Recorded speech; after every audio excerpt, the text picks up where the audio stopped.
Hi guys, thank you so much for being here with me tonight. In today's video, we're going to be reading Lauren Conrad's beauty book. This was a book that I remember a lot of my friends having, and a lot of people I know in general having, because Lauren Conrad was kind of the it girl of the early 2000s. And for those of you who don't know her, she was on a show on MTV called Laguna Beach, and that show followed a bunch of high schoolers who lived in like the SoCal area. It was very like, you know, when Hollister and Abercrombie were a huge thing, and like living in California was like super cool. I mean, it still is, but it was really a big thing in the early 2000s. And then she got her own spin-off show called The Hills. And that show kind of followed her college life. She worked for Teen Vogue, and it followed that. All her friendships and all the drama that ensued. Her love life, all that kind of stuff. And I remember everybody just being obsessed with her style and her makeup and how perfect her hair looked. So she came out with this beauty book. If you enjoy this video, please give it a like and subscribe to my channel if you aren't already. It would mean so much to me. I post new videos every Saturday and Wednesday nights at 7 p.m. Eastern Standard Time, so keep an eye out for those. I also welcome any sort of book recommendations, or if there's a certain genre that you like, please leave it in the comments as well, and I will try to read something like that for you in one of my videos. So, with all of that out of the way, I'm going to light this candle that I have next to me that has, let's see, lavender and sage. I'm going to take a sip of my water, and then we're going to begin.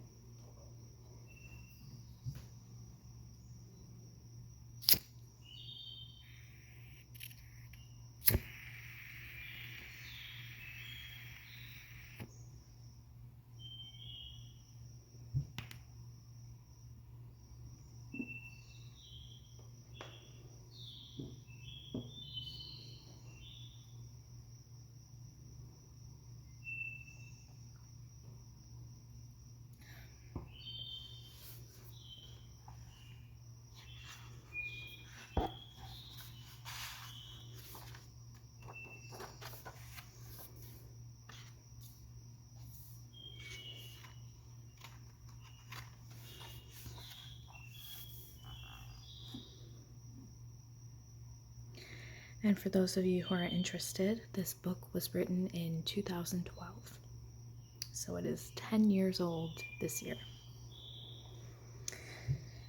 And this says, "To my mother, who taught me that being a beautiful person goes beyond hair and makeup, but never failed to remind me to get my roots done. I love you."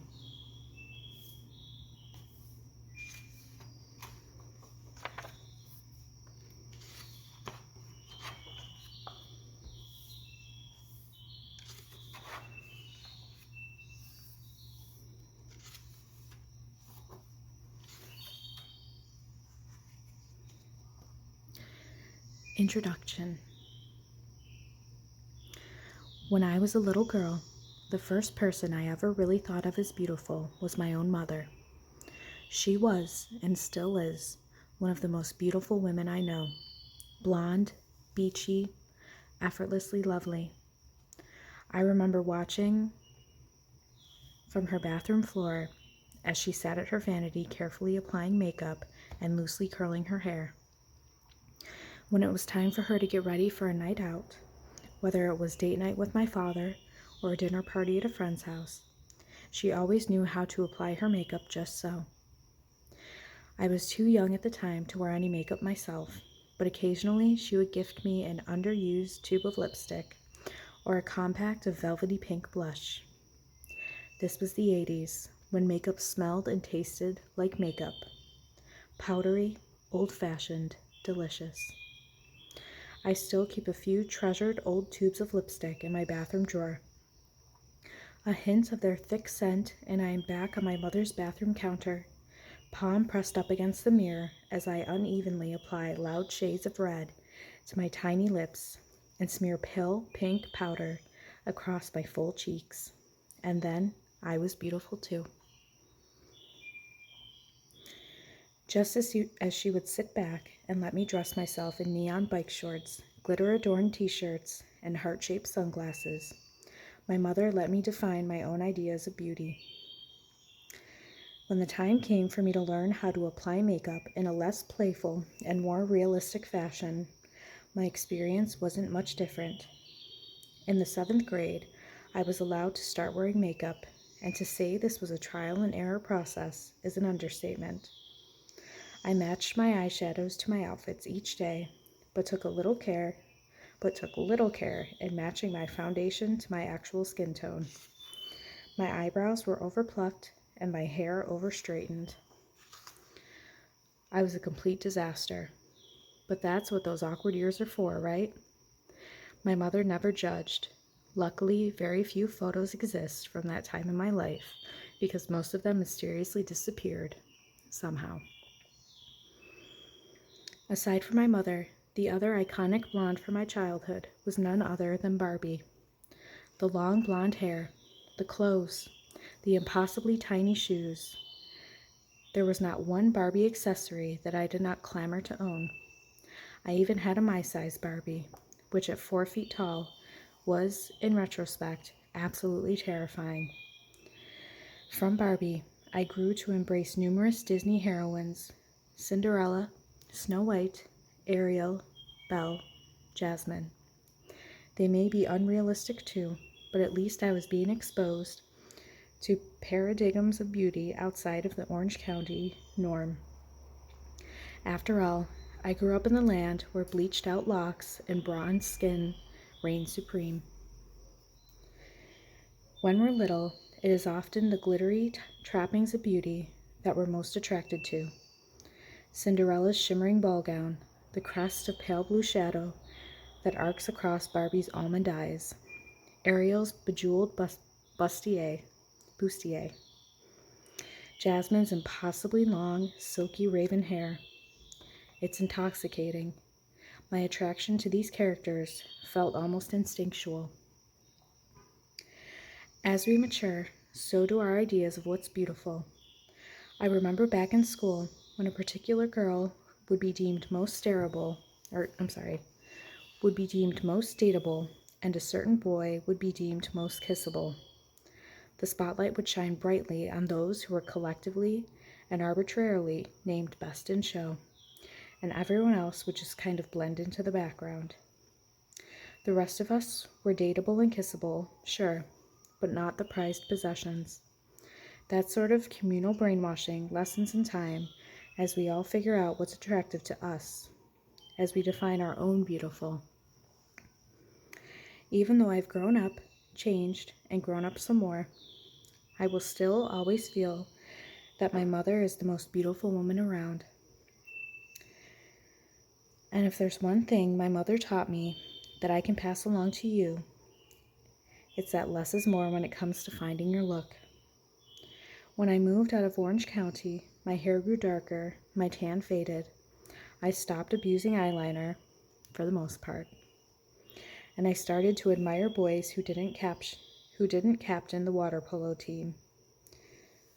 I began experimenting more with my style, with hair and makeup, and learned a lot about myself and what looks good on me. One of the best parts of growing up is finding the freedom to mold yourself, to model yourself on what feels most true and is generally most flattering, rather than reflect what's around you. Read. My over-treated, over-lightened hair color wasn't doing anything for me, even though it was the shade of choice of nearly all my girlfriends. Fortunately for me, when I accidentally and unexpectedly stumbled into the entertainment industry, it came with one big perk: a beauty team. I would spend hours prior to each photo shoot and appearance in a cloud of hairspray and translucent powder, only to emerge a new and improved me. Over the years, I've worked with many talented makeup artists and hairstylists, and I've learned a lot from them. Every session in the chair is like a Beauty 101 class. I study their techniques and ask about their choice products, and each time I learn something new.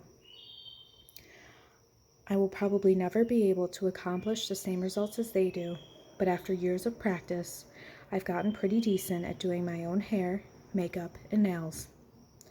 This book is an opportunity for me to share with you everything I've learned along the way. While working on this project, I really began to think about the intangible idea of beauty, which is truly fascinating. And here's the conclusion I came to. While I hope you find the how-tos and lists helpful, I don't want you to follow the advice thinking you should look like me. That's why my face isn't the only one in the book. I've learned what beauty means to me and how to look and feel like the best version of myself, but I have also rejoiced in the fact that we don't all look the same.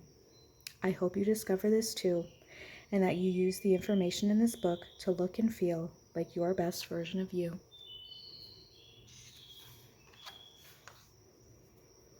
Chapter 1: Finding Your Beauty.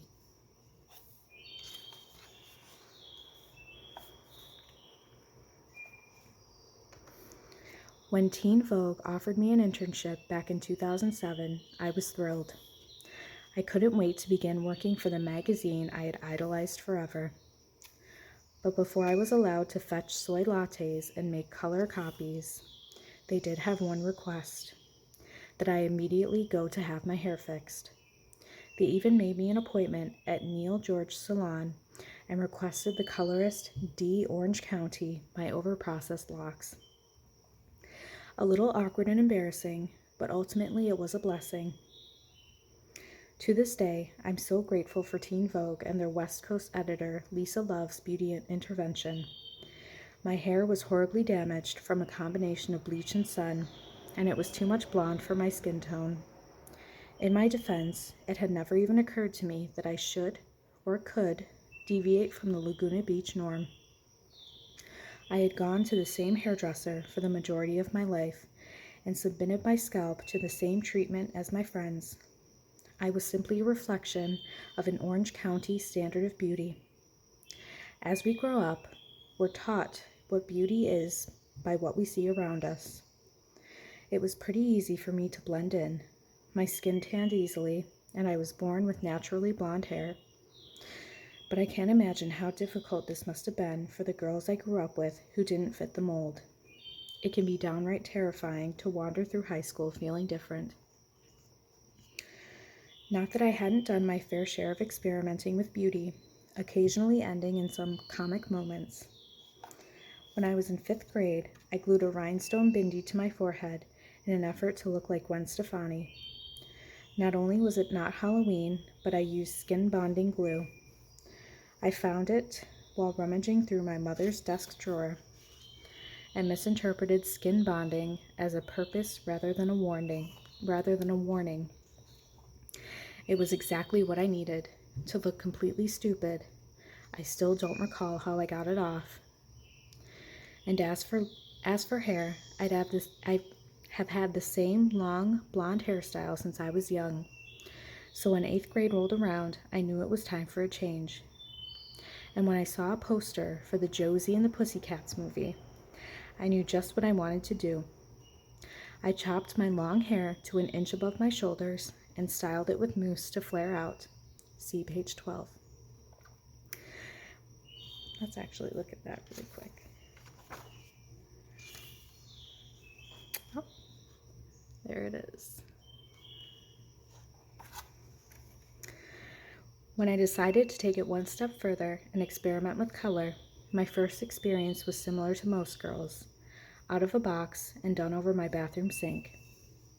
The dark maroon I had selected was slightly rebellious, but really wouldn't have been that bad, except it was the exact same shade as the soccer uniform I was handed the next day at school. Enter my hat phase. But until I moved to Los Angeles and started to develop my own aesthetic, I was pretty lost. All of my friends' beauty journeys are similarly lined with horrible hair moments of the dye, volume, and length variety, unfortunate makeup choices, brown lip liner, visible contouring, roll-on glitter, and bad signs of the times, over straightening, gel, butterfly clips. It's all just part of growing up and figuring out who you are. When I left that Lisa Love approved salon back in 2007, I looked infinitely better. My damaged ends had been trimmed, and my shade resembled one that actually could have grown from my own head. It was the first time I'd been to a hairstylist who could telegraph what would work for my face, shape, and coloring. To be fair to my past hairstylist, I had requested the prior shade. I ended up looking more like myself, and I liked it. I now had a solid foundation for my look. I began toning down my makeup as well and learned how to work with my features rather than despite them. Even though I rarely stay for my basic look these days, which is why shooting the images for Chapter 12 is so much fun, I still experiment regularly, and I still try my own version of many beauty trends because there's always the promise that I might find a new technique or product that delivers everything I didn't know I needed. But in general, I stick with subtle variations of a central theme. And that's what the first part of this book is about, finding your starting point, the essence of your basic look that you can return to again and again. Because playing dress-up is fun and can be helpful in evolving your style, but it's also good to look in the mirror and recognize who you are.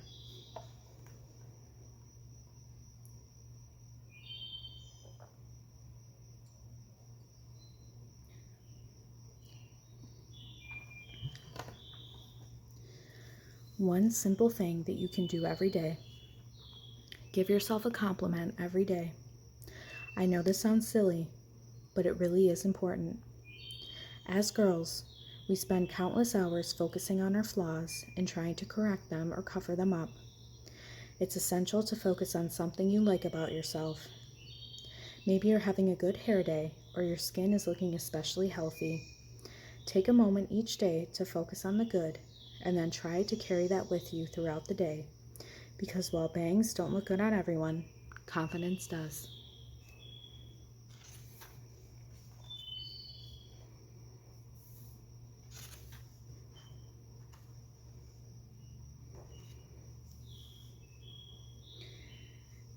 Famous beauties. Unless you have an identical twin, you get to own your own beauty, but that doesn't mean that it's not incredibly helpful to use women you think are beautiful as inspiration while you're on the road to defining your own sensibility. If you'd like to subscribe wholesale to someone's aesthetic, it probably goes without saying that it's helpful to choose a role model you have things in common with. Unless you share features, face shape, coloring, or hair texture, it won't be quite as effective to try channeling someone who shares none of your attributes. If you're just looking for general tricks, how Jennifer Aniston colors her hair, or how J.Lo achieves the perfect glow, then pull inspiration, shots from far and wide. I tend to like the classic beauties, such as Audrey Hepburn, Brigitte Bardot, Catherine Deneuve, Sophia Loren, Natalie Wood, and Grace Kelly. But I have some contemporary favorites as well, including Michelle Williams, Charlize Theron, Zoe Saldana, Camila Bell, Frida Pinto, and Kate Bosworth. On the subject of celebrities, the invention of high-definition TV was quickly followed by HD-friendly makeup.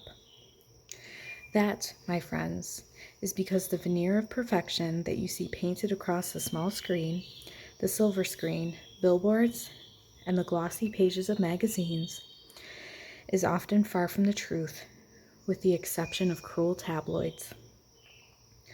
We're all spackled, whether to combat breakouts, disproportionate features, dark circles, wrinkles, or the million and other issues we could complain about.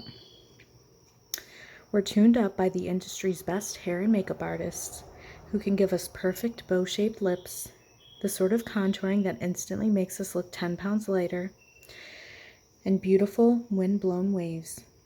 Then, because even that's not enough, a master retoucher will take a magnifying glass to the final image and meticulously correct every errant hair, wrinkle, or blemish with the powers of Photoshop, or in the case of television, really soft, hazy lenses. Photoshop has become such a necessity in the entertainment industry today that the leaking of an unretouched image onto the internet is cause for a scandal. In this book, and in Lauren Conrad style, while of course there is some airbrushing, I've made sure it doesn't go overboard because I feel very strongly that the image I project should be what I actually am, a fairly normal girl with fairly normal problems. I'll get into those later, I promise. I guess what I'm trying to say here is that we're all surrounded by absolutely unrealistic ideas of beauty, because those girls in the photos, well, they're not real. They are the result of a hairstylist, a makeup artist, a manicurist, a personal stylist, a tailor, good lighting, correct angles, retouching, and to get that one photo that makes the cut, sometimes 1,000 or more need to be taken. So look at them for artistic inspiration only, for cool eyeshadow color combos, for blush placement, for unexpected ways to wear your hair. But please, don't think for a second that you should look like them, because nobody does, not even them. Lesson learned. You know those magnifying mirrors that can usually be found in hotel bathrooms? Those horrible, internally lit inventions that illuminate every pore, every wisp of hair above your upper lip, every incoming blemish, aka my swore enemy. Well, it's taken me years of finding the power of self-restraint, but I finally learned to resist the urge to flip the light switch and destroy my face, particularly in advance of an important photo shoot or appearance. We'll touch on blemishes later in the book, but a good general rule is that only an excellent esthetician should ever be armed with something that magnifies imperfections. Not only is it disconcerting to see a blackhead that's otherwise indiscernible to the eye, but it can be very damaging to put your hands all over your face. And then these are all pictures of her.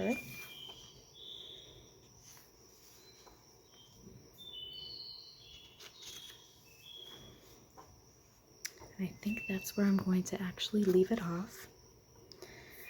We can continue reading this. This is going to be about skincare. Let me know if you would like a part 2. I hope that this book has relaxed you and that you are ready for a beautiful night's sleep. Please like this video if you enjoyed it, and let me know if you would like to see me continue reading this. And I will see you in my next video. Have a great night, and good night.